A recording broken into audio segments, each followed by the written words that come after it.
Welcome to Georgia's Fantastic Tavern, where Europe meets Asia. I'm the artistic director, Maya Jaggi, live in London, bringing you this online festival with Writers' House of Georgia in Tbilisi and partners the British Library and Words Without Borders in New York.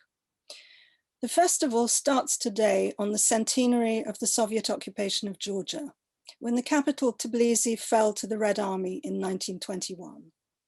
The invasion not only ended Georgia's short-lived democratic republic, it also doomed an entire artistic avant-garde.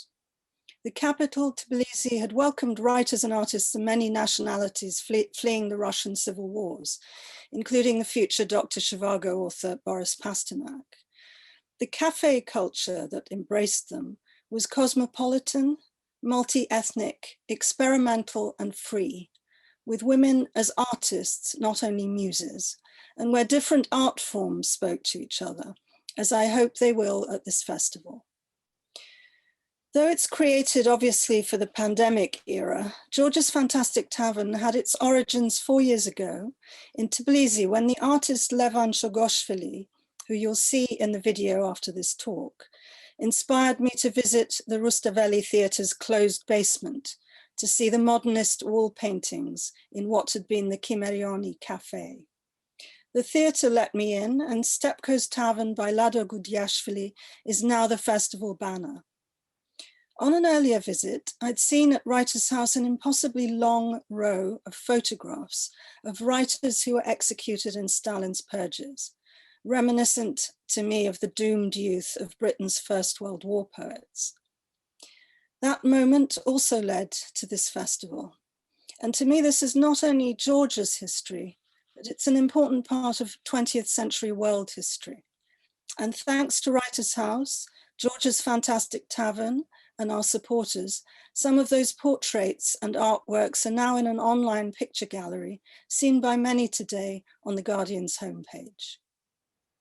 Finally, this is a sequel to Where Europe Meets Asia, Georgia 25, Britain's first festival of Georgian writers, which I had the pleasure of curating in London 5 years ago for the Georgian National Book Centre. Warm thanks to my associates at Writers' House, including Natalia Lomouri, Maya Danelia, Nino Nadibaidze, and Salome Mahlakalidze. There are 2 days of British Library events and 2 alternate days of tavern encounters streaming on YouTube and Facebook. There are also newly translated extracts of 4 festival novelists on the free-to-access wordswithoutborders.org. All details can be found at georgiasfantastictavern.com. In today's double bill, after my live talk with Nino Haratischvili, a video introduction to Georgia's First Republic takes us inside the former Kimerioni Cafe and the National Gallery in Tbilisi, before the talk Liberty's Feast and Hangover. But first of all, some very brief welcome words and a song from Katie Melua. The political and cultural surge of the First Republic of Georgia is a nostalgic icon that haunts our imaginations since then. The small window of independence from 1918 to 1921 might have been the only period in the history of the country when all spheres of art were synchronic vis-à-vis artistic processes in the world. The Georgian avant-garde was born and bloomed during those years. Symbolist poets and artists made Tbilisi Paris of Orient. It was a period of artistic explosion, but also of political and educational revival. These were the years of great expectations that we could finally break free and become a nation. This vision lasted only for 3 years and was doomed to fail in the face of Russian occupation in 1921. Today, 100 years later, Georgia still faces this very challenge, and 20% of our country is still under Russian forces. What very few might know is that we face the creeping occupation on a daily basis in some 60 kilometers from Tbilisi.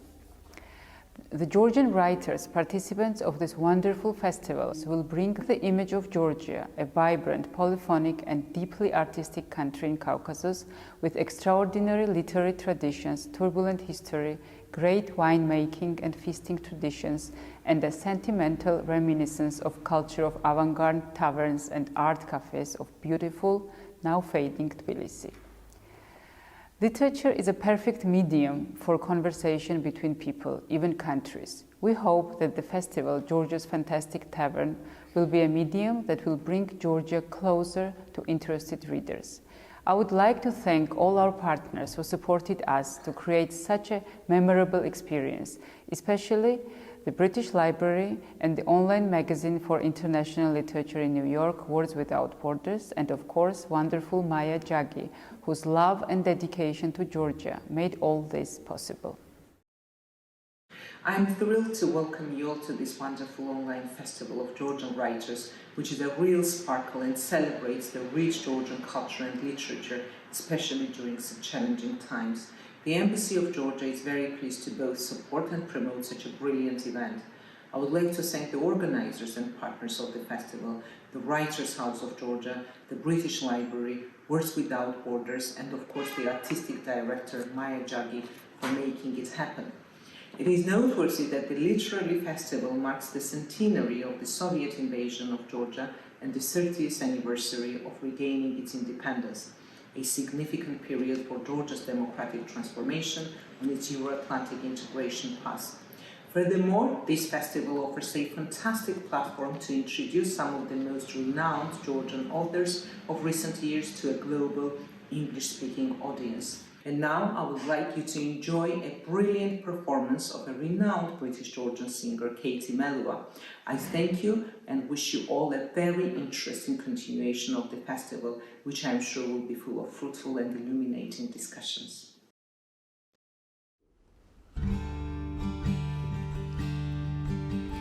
Tu asetur iqavi rad ver gamchnevdiao imad rom siqvarulistvis guli ar gamighiao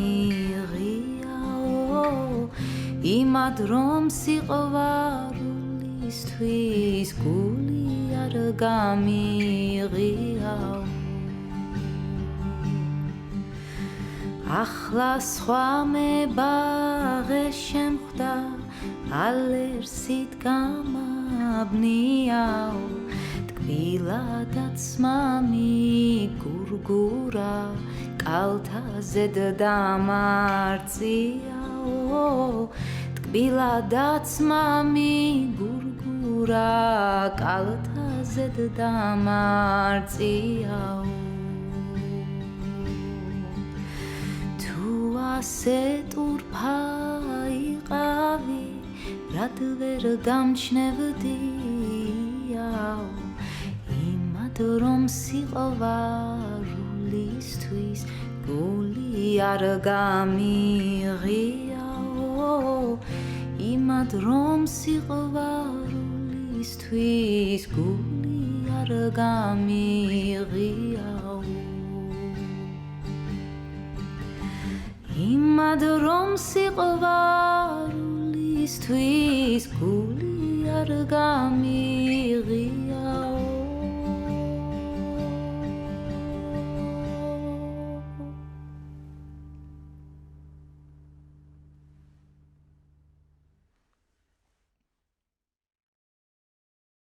Katie, thank you for opening Georgia's Fantastic Tavern with a song in Georgian. We look forward to welcoming you back tomorrow for our conversation on your songwriting. But first, this online festival of Georgian writers takes place over the next 4 days. Will you be watching some of the other events, and why do you think people should come along? Well, thank you so much for having me along. And I am, I'm glad for your question. I'm genuinely so excited about this event. I know particularly after our brief talk just now, there's going to be the writer of the brilliant 8th Life book. Now, and I quickly just want to tell you something about this book. I was in Germany at the end of summer last year, 2020. I was promoting my latest record, and there's a radio DJ who wouldn't let me leave the building without him going to get his copy of 8th Life, because he was saying, this is the most incredible book. It's taken everyone in the German media world by storm. We're all reading it. We're all obsessed with it. And he was like, all of it is pretty much set in Georgia, and it's written by a brilliant Georgian writer. And I'm afraid to say I hadn't heard of it before, but through him, I was able to get it. And so that's why I'm so excited that this is happening now. Well, thank you so much. And we will see you in the Digital Tavern on Friday tomorrow. Now I'm delighted that Nino Haratischvili joins us live from Berlin after that introduction. An acclaimed novelist, playwright, and theatre director, she was born in Georgia in 1983 and moved to Germany some 20 years later. She writes in both German and Georgian. The Eighth Life for Brilka, which you've just heard about, published in German in 2014, is a bestseller in several languages, including Georgian, and its many awards include the Bertolt Brecht Prize. The English version by Charlotte Collins and Ruth Martin, published by Scribe, won last year's Warwick Prize for Women in Translation and is out in paperback. It's the saga of 6 generations of the Jaggi family, from Stasia, an aspiring dancer who marries a white guard turned red lieutenant, and their daughter Kitty, who becomes a dissident singer-songwriter in Britain, to Nitsa, the narrator in Germany, who is writing all this down for her 12-year-old niece, Brilka. This beautiful puzzle of family history is arranged in 8 books that range from St. Petersburg and Tbilisi to Berlin and London, and infused with a chocolate recipe as accursed as it is addictive. The novel has been hailed as a Georgian war and peace, but the sweep of history in this red century that cheated and deceived everyone is viewed with a very cool 21st century eye. After our conversation, there'll be time for some of your questions, so do send them in.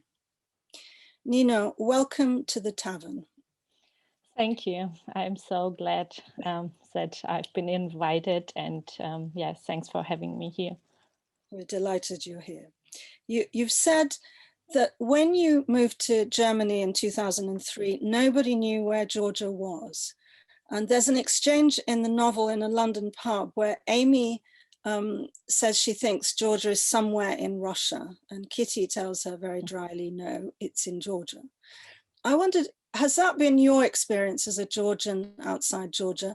And has this 900-page novel, which I have here, this tome of a book, has it changed that? I mean, it would be a little bit overconfident to say that my novel changed the fact that people got more interested in my country. But yes, the fact is, it is so. I mean, in Germany, when I moved to Germany, it was like the same. I also been asked the same question. Where is it? Do you speak Russian?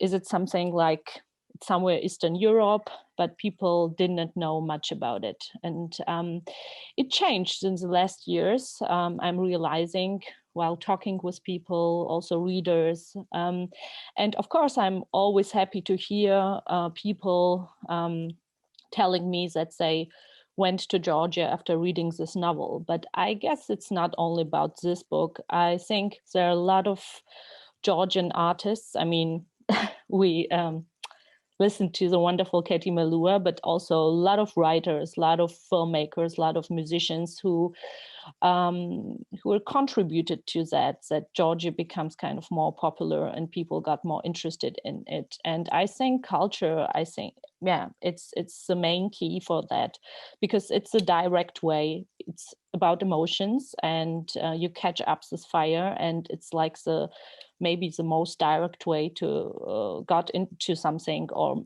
maybe even fall in love. So yes, I would be happy if of course, I do like the idea to contribute it a little bit to the fact that people go to Georgia and are like interested in that country. But I think it depends on so many different factors and people. Of course, it's like about the devotion of these people and artists. I do believe so.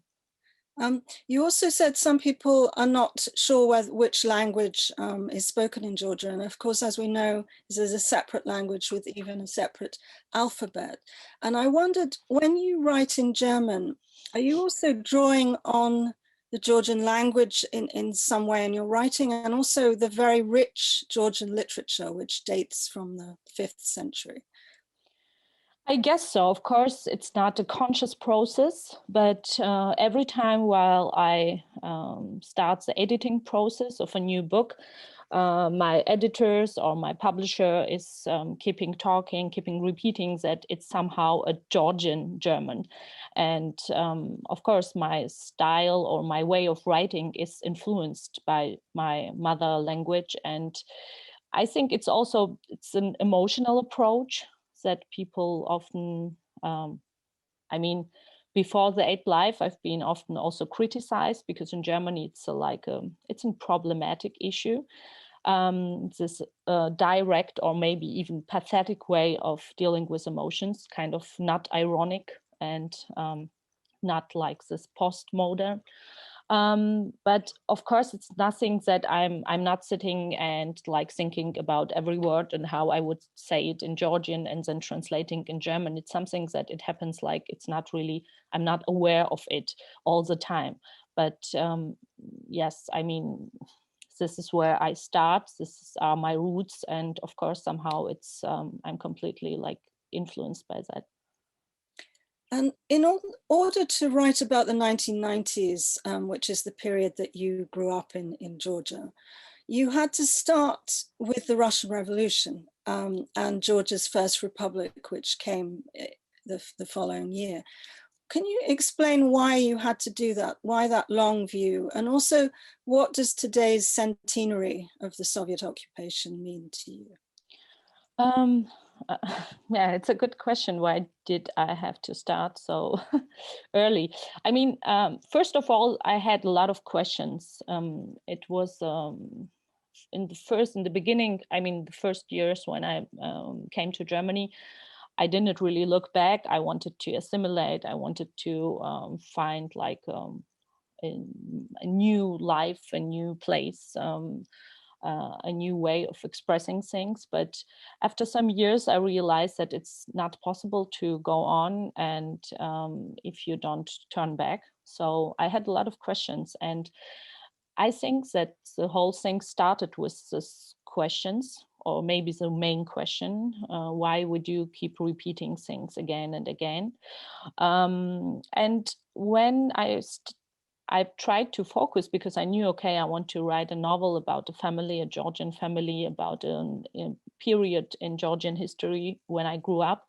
And it was a really challenging time. I mean, every Georgian remembers this really cruel and terrible time, dark time full of violence and brutality and economical and social crises and so on. But I realized that nobody from outside would understand what it was about and why things were happening the way they were happening. Not even me, because I knew, okay, all that happened, but where did they start and why it came this way, I also didn't have the answers. So I started to travel back somehow and dig a little bit deeper.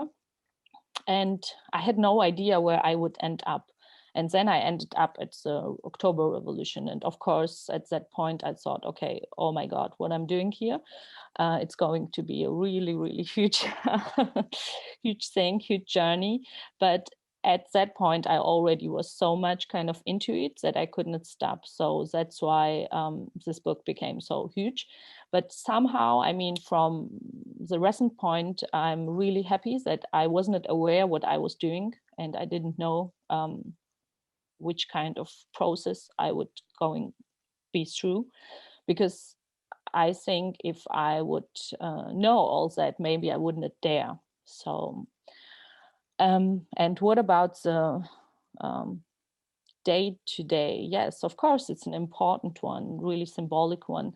And it makes me somehow sad that we still, because we had some demonstrations recently, and that we still kind of deal with the Soviet heritage for the last 13 years.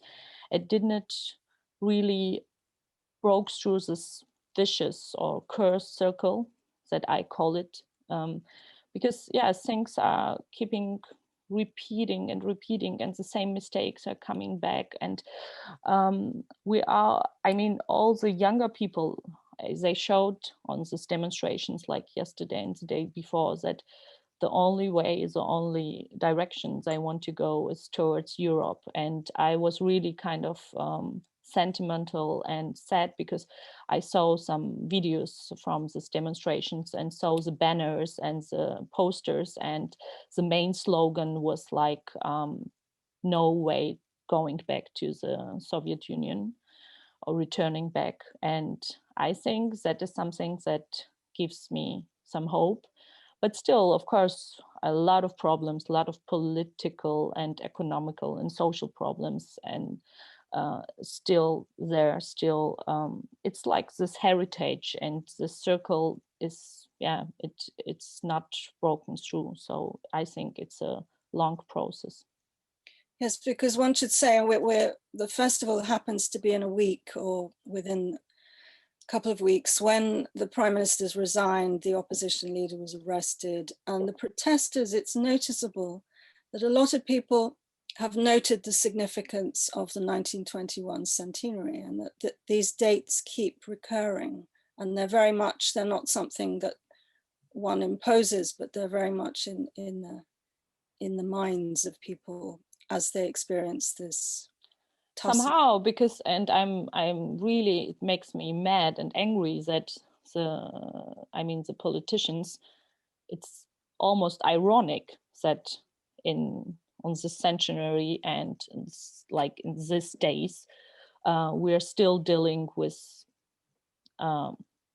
stuff like that. And I mean, this arrests being, of course, it's a political issue. And yes, I mean, how I cannot really understand how they can do so, because of course people are more aware of their past, and that's what makes me really hopeful, because I see the generations changed, and the younger ones are so much more aware of what it means to be a civil society, and that every individual counts, and we all have to like change things, and not only waiting for a messiah like once more who comes and solves all our problems.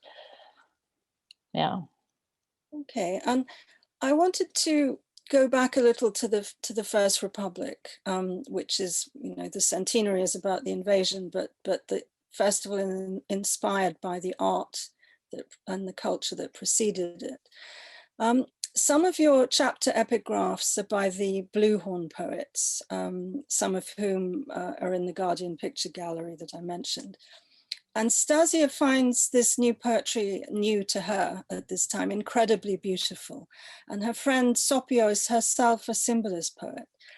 I wondered, when did you become aware of the Blue Horn poets? And perhaps you could say a little about them. And also, why did you want to include them in the novel?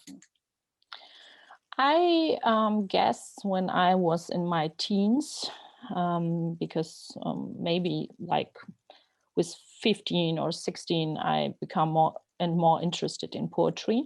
I never wrote poems, never even dare, but I really admire some of them. And I was not really a fan of this traditional, heroic, pathetic, a little bit, this national spirited Georgian poetry of like the 18th or 17th century.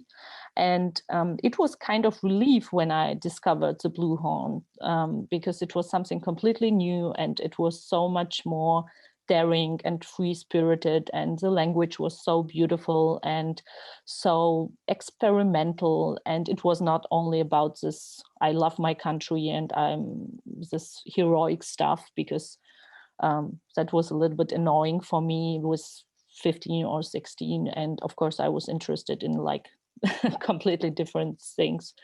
Yes, it was a big I really fell in love with this completely different point of view and the way of they were dealing with language. And of course, this kind of, I don't know the right word for it, but kind of daring, maybe, because they had some completely new issues, also much more eroticism and so on.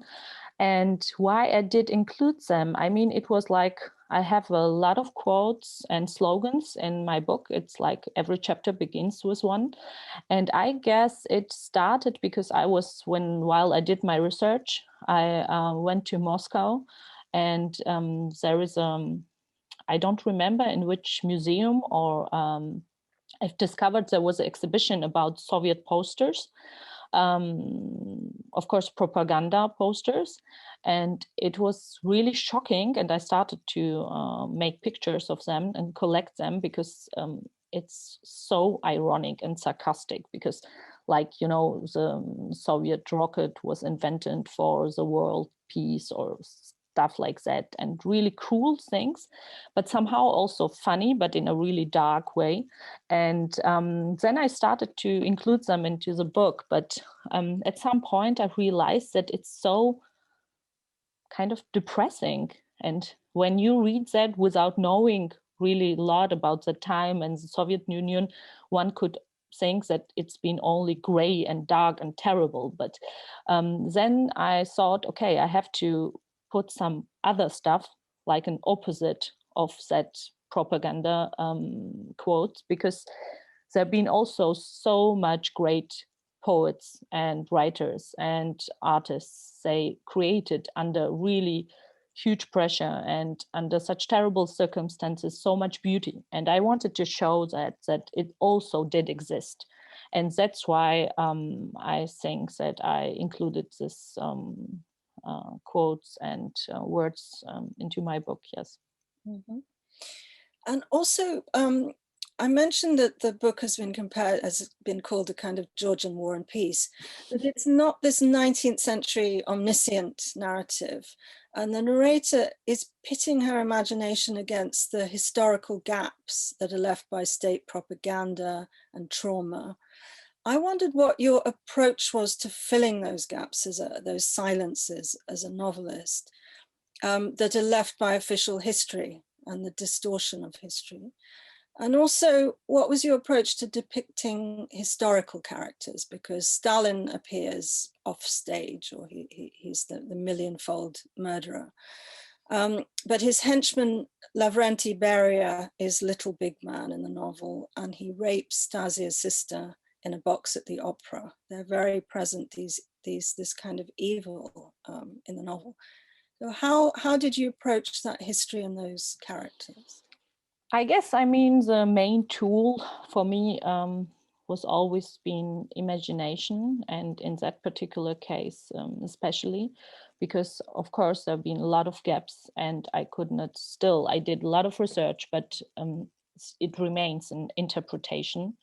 And I'm not a historian, so for me it was important to kind of be free in my imagination. Of course, there are a lot of facts and historical facts and all the stuff that I had to deal with, but this gaps was the possibility to create literature. Otherwise, I would not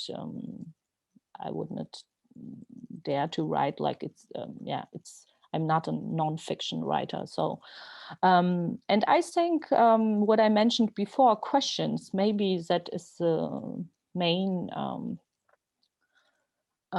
issue about that, main things that we also missed as Georgians, because I remember while we've been at school, the history lessons, for years and years we had like chapters, hundreds of chapters about medieval time and the golden age of the Georgian history and the King Tamara and so on and so on. But about the Soviet Union, it was only like one chapter. And this kind of analyze is never, like the Germans did, for example, what they call Aufarbeitung, I would say maybe like a historical processing or something like that. I don't know what's the right word for it in English. Kind of analyze. It never happened. And maybe because for the last 13 years, we've been like surviving and people did not have the luxury for that. I can understand. But still, it's really, really important. And I think it's not about answers, it's about questions. And when we start questioning things, we also are more and more forced to realize our mistakes, because of course Georgian, as like every nation, likes to see themselves only as a victim, and but it's not this way. It's not the only truth. There is also like a completely different side of the history and the collaboration and so on and so on. So I think it's really, really important. And I don't think that because readers often ask me that, okay, what was like the main things that you understood after writing this book or doing this big research? And I don't think it's about it, because I'm not wiser or kind of that I found all my answers. Of course I didn't. But I became more aware of things, and this is maybe the only things that, of course, also art or literature can do, or I can only speak about myself, that I can do. And I think it's also important for us as a society. And Günter Grass called it working through. I mean, this process of working through history, you never deal with it, but you process it continuously, I suppose. Yeah.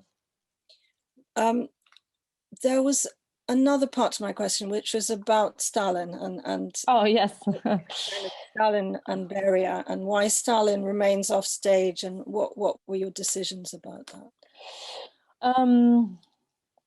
That was difficult, because I wanted to avoid kind of psychological approach, because I don't wanted to explain this persons, because I'm not able to and not willing to. And I thought it's too simple, to explain all this cruelty with, okay, he was not loved when he was a kid, and he wanted to write poems and he didn't become a writer, and that's why he punished like millions of people. I think it's like too black and white and too simple. And for me, it was important to find a way, because in that case, all the other characters, they're fiction. They're like, I was completely free to form them and describe them. In that case, I had to, of course, it's difficult because I cannot reinvent these characters. And first of all, I did not name them. That was helpful. It was like, in Harry Potter, when you're not allowed to speak out this name of the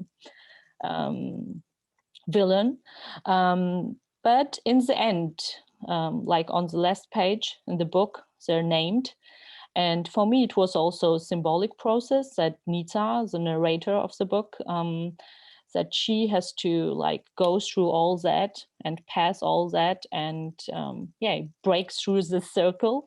And in the end, it's a kind of joke. And when you are able to smile about or laugh about everything, something, then it means they're not so powerful anymore. And that was something that I was aiming for or trying to do. The one thing. And the other, what really helped me, I mean, Stalin is like more in the background. He's like a god somewhere, like the Olymp, and ruling like everything in that book, but from the background. But the maybe more important or main character is Lavrenti Beria, his right hand and the head of KGB and so on.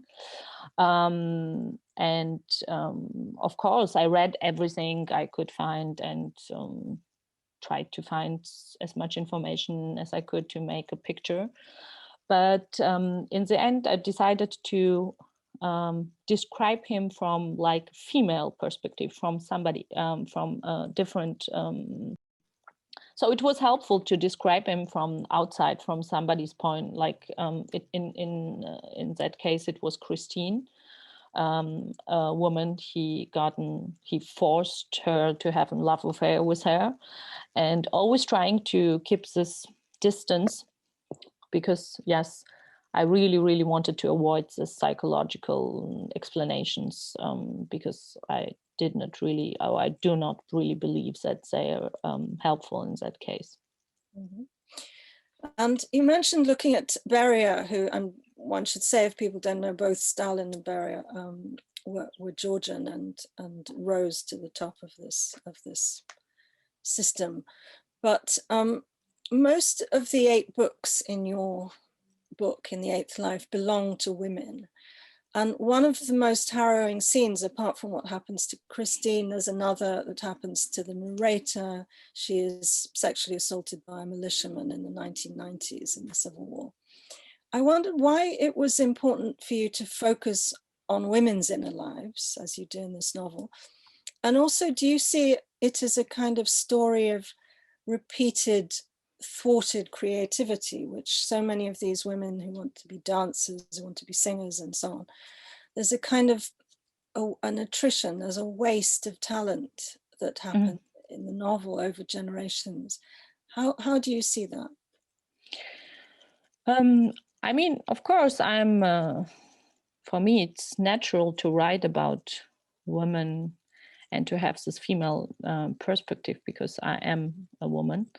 And I did not really, I wasn't thinking about it for so long. I really got aware how kind of exceptional people think it is after the book has been published in Germany. It was 2014, and like almost every review was like accentuating or underlining this fact that it's like the main characters are female and it's so exceptional and so on. And in the beginning, I thought, okay, it's a compliment, it's nice, it's great. But then somehow this fact made me a little bit angry, because of course everyone was repeating strong women. And I thought, okay, that it means that strong women are exceptional. So what does it mean? That women are always like weak, or so I thought about it a lot, and it's sad that it's not normal still, and people think that it's really exceptional if you tell a story from a female point of view, but of course, it was also a conscious decision, because I wanted to tell the story from, as Germans would say, from an edge. Not like I didn't want to write about the battlefields in the Second World War, or all this, facts and stuff we know. And I didn't want to become this story kind of heroic and maybe not even patriotic, not in a classical way. And for me, it was important to show all the battles, not on these battlefields, but like inside the people, and how all the history and everything that happened in this cruel 20th century, how it impacted the lives of the women. And I don't think that they struggled less, or their battles were less worse than of men. Even, I don't mean it like in the military way, of course, an emotional, and all the losses and and of course the price they had to pay has always been much higher. And what you mentioned with this broken dreams and wasted talents, it always made me sad. It was something that I still often find in Georgia. Mm-hmm. And many women have to leave. I mean, whether to Germany or to Greece, or there's it's still a really big issue and really traumatic issue. And those women, I always wanted to write a book about them, but I cannot really dare, because it's so painful.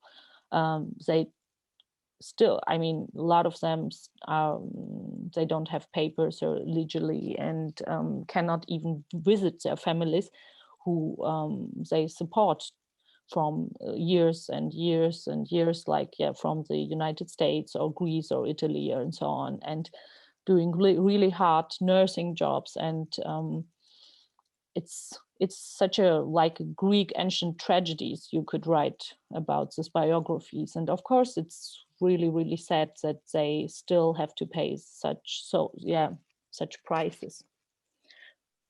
Thank you. I just want to remind people that we're speaking live to Nino Haratischvili, and so please send your questions in if you have any for a little later on. I also wanted to ask you, Stasia and Sopio become involved, and in this novel, passion between women and passion between men is a kind of recurring theme through different generations. I wondered what interested you in those storylines, because I was thinking a little about Herta Müller's The Hunger Angel as I was reading. And also, do you see that attitudes to sexuality, sexual freedom are kind of fault lines in Georgia today? What's your view of that? It's an important question. I have to, I mean, it's not easy to answer it because there are so many factors, so many details. Somehow, of course, love and passion, I mean, they're like deathless themes, and I'm always interested in them. I'm from theater, and I like this big dramas, and I like this contributions, and I've always been interested in this intimate relationships between people, between men and women, and women and women, and men and men, and so on. But of course, it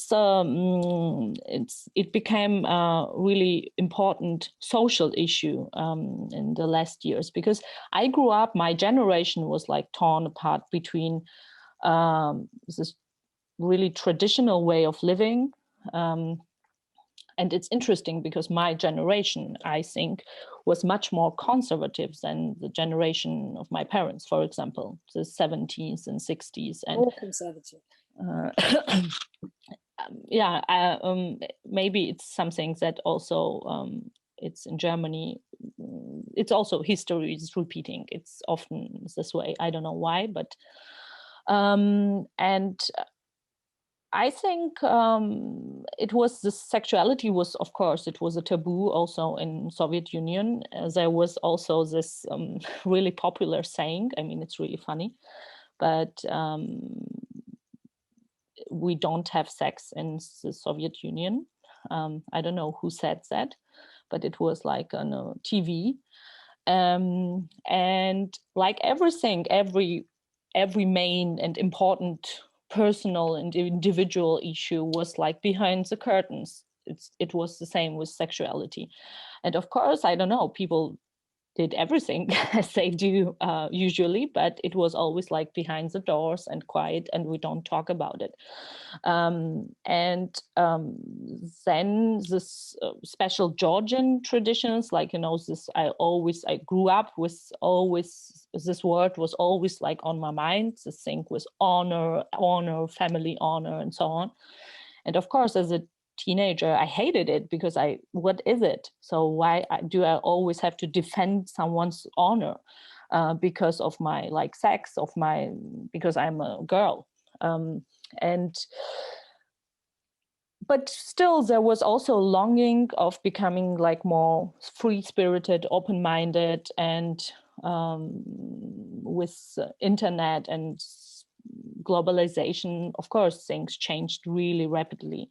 And the younger ones are completely Western orientated. If you talk right now, if you go to Georgia and talk with a 20 years old boy like in Tbilisi, I guess it's really familiar with a 20-year-old one here in Berlin, for example. But this part, yes, the sexuality was always, maybe it is also part of this process of getting back the rights, the personal rights of, like, I don't know, this pursuit of happiness, as Americans would say,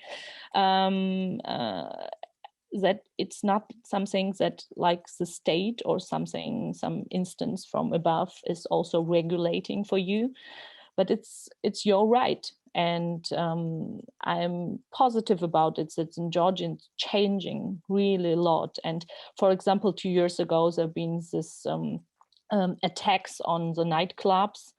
It was like a drug razzia from the police, but it was not only about it. And so many young people they came out and there was held this huge demonstration, and they raved and danced. And I was really astonished and touched, because I thought, okay, things are really, really changing, and they want their rights to, also LGBT rights and women's rights and so on. These issues become more and more important, and yes, people start talking about that and talking openly. But I see, and I always feel when I'm in Georgia, this gap between the generations, and it's something that it will last, and this has to be like, it needs a lot of patience and discussions and talkings, and also, like, of course, information. Because this gap still there and remains, and it's difficult, because like the grandparents' generation, parent generation, and the younger ones, it's like three worlds colliding, and it's always, of course, there are a lot of conflicts. Mm-hmm. Well, I should also tell people that David Gabunia, a wonderful writer, is going to be speaking in the tavern on Sunday about strong men and masculinity with Mark Gavissa, who is the author of The Pink Line, The World's Queer Frontiers. And also there'll be a discussion about Georgia's pioneering women in the arts on Saturday with Nana Ektemishvili and Tamta Melashvili. So leading on from many of the things you've been talking about. Wow. The characters' lives, they're enmeshed as well with world events. You're putting not just Georgian history into this novel, you're putting Georgia back into world history, with from the siege of Leningrad to the Prague Spring and so on. Do you see Georgia as having been removed from this larger history by the Iron Curtain and 70 years? And I also wondered how you see the characters longing for chocolate, for Viennese chocolate, which seems to me in the novel very much this longing for the West or Western Europe. I mean, you mentioned this picture gallery, and it was today in this, I think, Guardian, right?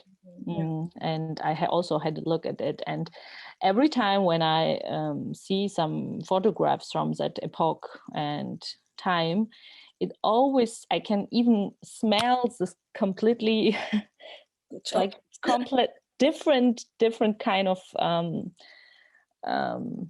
I can even feel this wind, something's changing, something's happening. And it, for me, in my imagination, it was also like a chance, a big promise, this short period. But yes, we've talked before, you talked in the beginning of our conversation, and somehow I always imagined it as a chance, as something, okay, now it's this country, this nation, this place, time is like, it opens like a door, and some new influences and possibilities and chances are like coming in. But then this door was closed, like really harsh, and for a really, really long time. And all the people with all the plans and dreams and yes, they paid really, really high price, and a lot of them even, yeah, they did not survive. So I always thought that this period, because a lot of artists, they studied in Europe, a lot of people, not only artists, I mean, doctors and also people who went in politics, they got their education abroad and came back to Georgia and started to change a lot of things. And that's why maybe I wanted to start this book with this a little bit nostalgic, really a kind of old-fashioned Belle Epoque European, I don't know, longing or dream. Start this book with something really sensual, and chocolate is something that most of the people like, of course, with a dream that fades away, or that it's cannot be dreamed like till the end. And because I knew that afterwards everything would become gray and harsh and brutal, and I wanted the characters to have these dreams, because it was like a red line going through the book. And it's also my personal imagination. When I think and I look at these pictures, I see this free-spirited, experimental people, how they look like, and how they stay or maybe also face the future. And it's so promising. And I always want to like scream some 1 century, like from this century to back to that, that they have to maybe flee or try to enjoy this moment, because I always feel almost personally, even I don't know these people, I mean, but somehow it feels like even if they were my family members, and with knowing what is going to happen afterwards, it makes me sad. So that's why it was important to have this sensual issue and this main theme with dreams, because sometimes it's a trap, but sometimes it was also a way of surviving for them, for the characters in my book. Mm-hmm. Nisa's great-great-grandparents have this argument, this running argument, and this contrasting view towards Russia. And she refuses to speak Russian, the Nisa does, or the great-great-grandmother. But the novel is very clear, and you've talked about this a little just now, about it's not just about victimhood, Georgian history, it's very much also about collaboration. Can you explain that? And also, how do you see those conflicting attitudes towards Russia playing out today, in today's Georgia? I mean, I was always wondering, even as a young girl, because of course I was growing up with all the stories of people disappearing, and some people, like parents of my grandparents, sent to Gulag and never came back, or people being executed and so on. And but almost all the stories that I was listening to, or people were telling, of course, it was from this victim perspective and point of view. And I was always wondering, okay, and who were these executors? Who were these punishers, these predators? And in Georgia, we never talked about them. And of course, they were also Georgians. I mean, hundreds and thousands of people working for the system. And some of them even were completely, they did believe what in the system. It was not only like collaboration. Even when the Bolsheviks came, there was also a huge group of people who wanted and helped them. And when I started my research and I worked a lot in archives in Russia, I discovered so many Georgian names among this NKVD people. So this is a dark chapter. We don't like to talk, but I think we have to. And there have been for the last years a lot of discussions about like revealing the names and opening up the archives. But still, it's still it was not.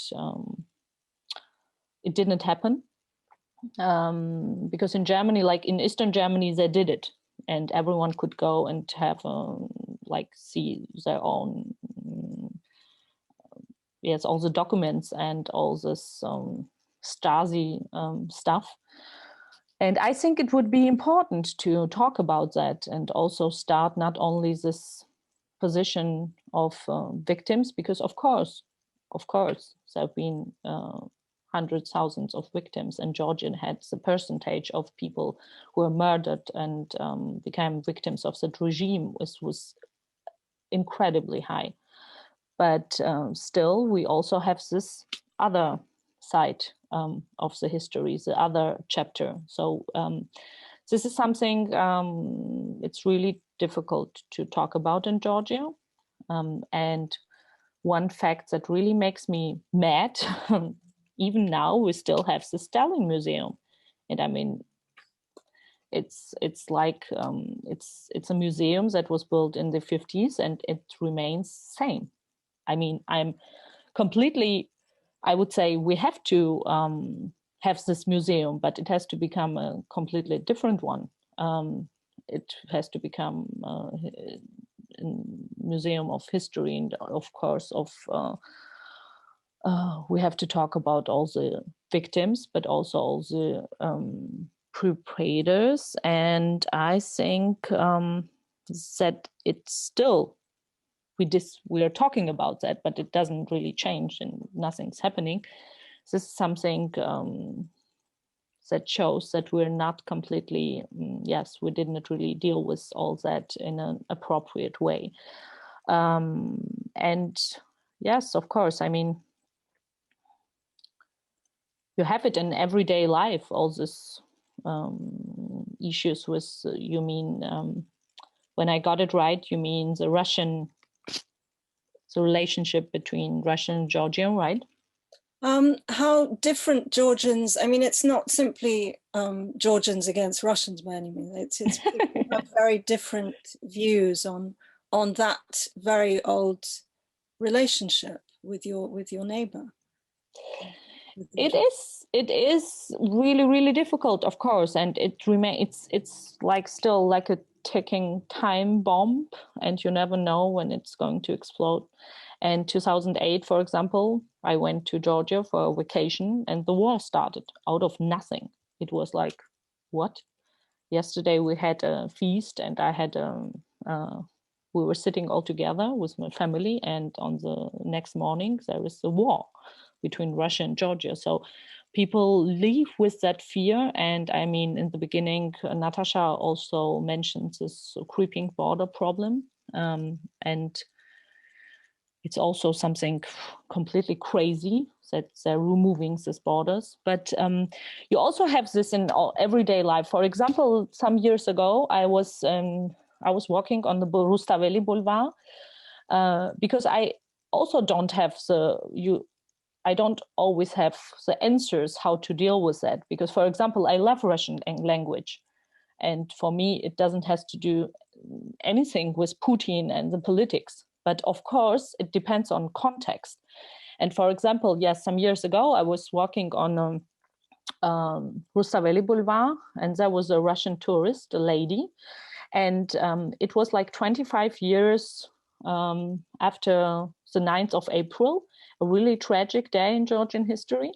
And people were standing there with flowers, and it was like a small demonstration. And the lady came to me and she asked me directly, like in Russian, so what is going on here? But without saying hello or excuse me.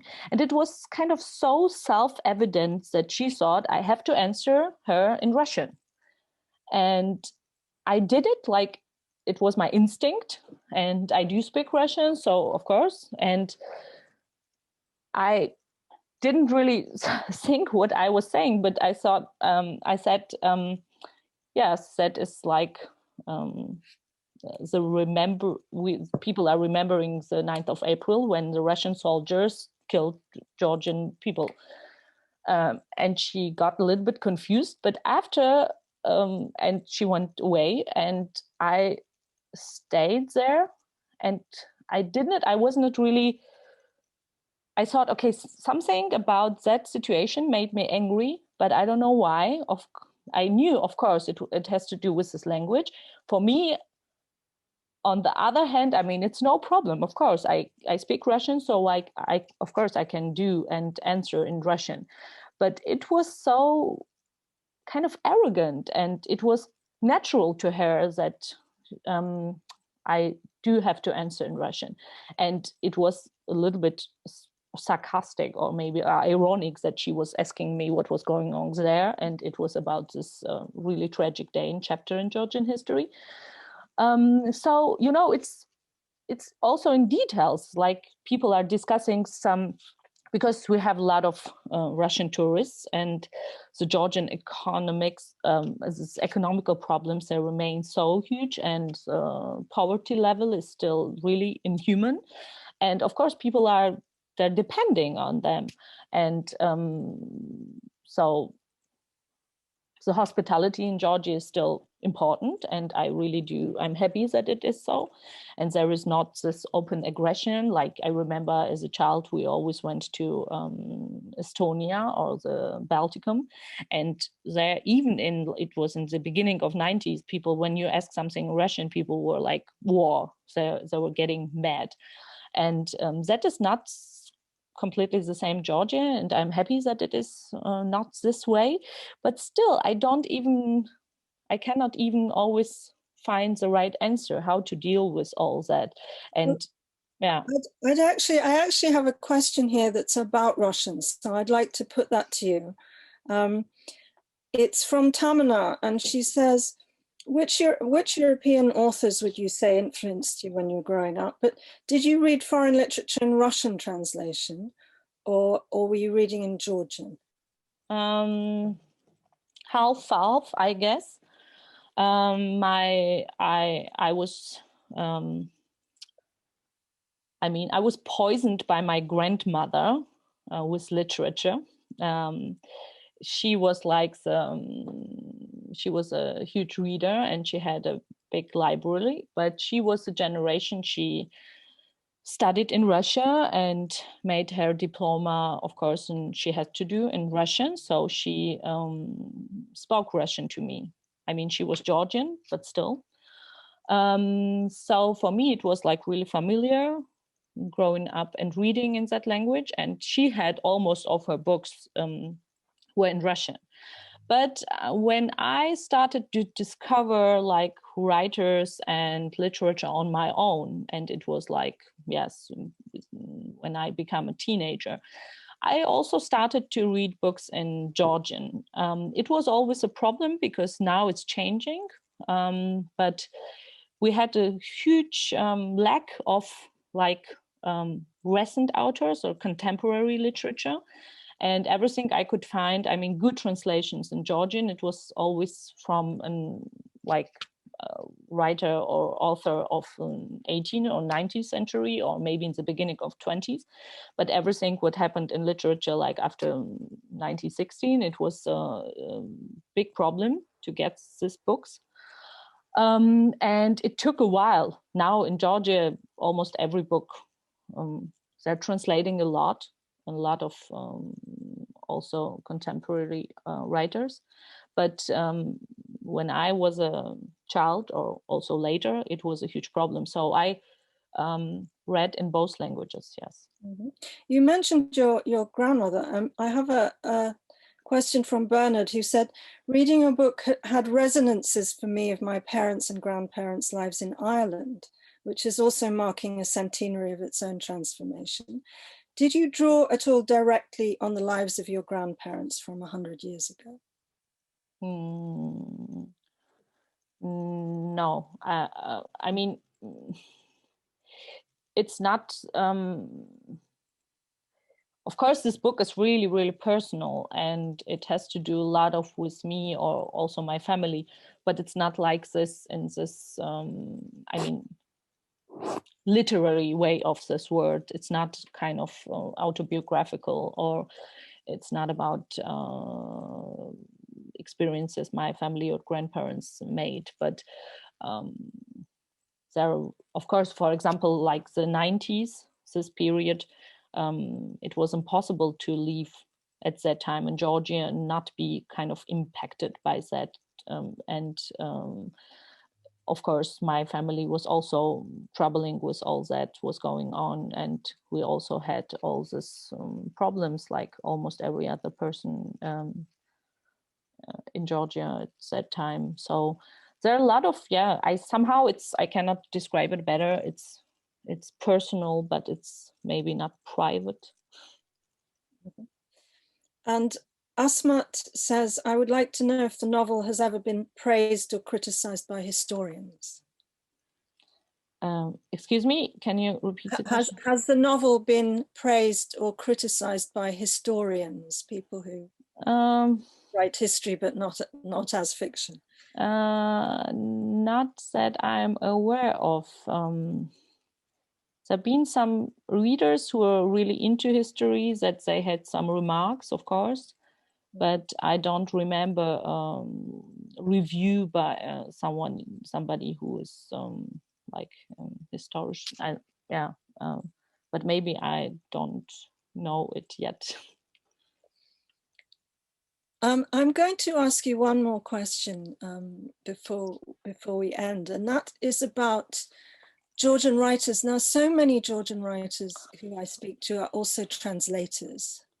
They're linguists, they speak many languages, but they also translate literature. And you have translated 2 novels by Lasha Bugadze, who is in the tavern tomorrow. You've translated them into German. I wondered what made you do that?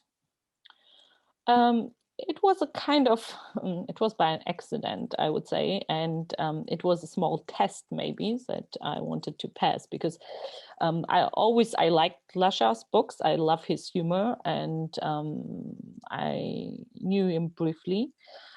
So when I started to translate this first book, I mean, not his first book, but my first translation, I had my promotion tour and was promoting the Eight Life through German-speaking world, and was sitting like every day on a train, and I was bored and I could not write. And I read his book Literature Express, I guess it's also in English, and I had to laugh till I cried,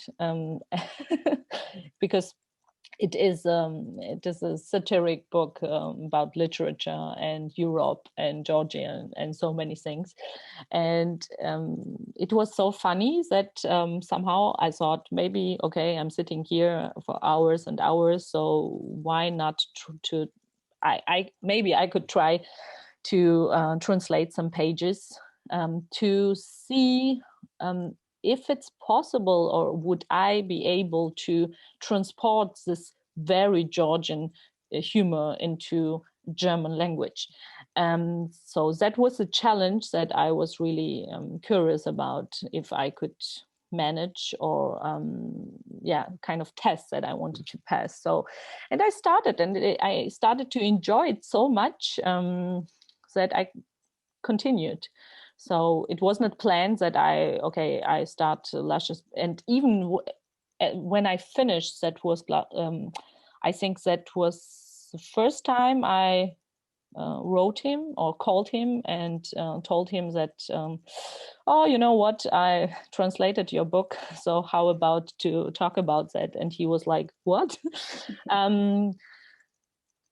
Yes, I enjoyed it very much. And afterwards, then I translated a second novel by Lasha, and the third book, it was by Archil Kikodze, The Thousand Elephant, also a book I really, really loved. Well, Archil Kikodze is also in the tavern on Sunday.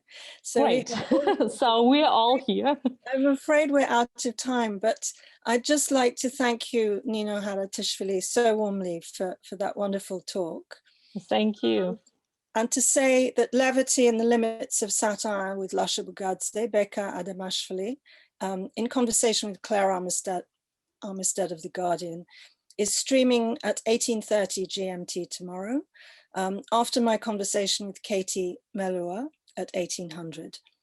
Free to access, and details at georgiasfantastictavern.com. I can also reveal that one of the co-translators of The Eighth Life will be singing us out on Saturday as part of Cella, the Cambridge Georgian Choir. So for now, do stay with us for the video Window on Freedom and the talk Liberty's Feast and Hangover. Thank you.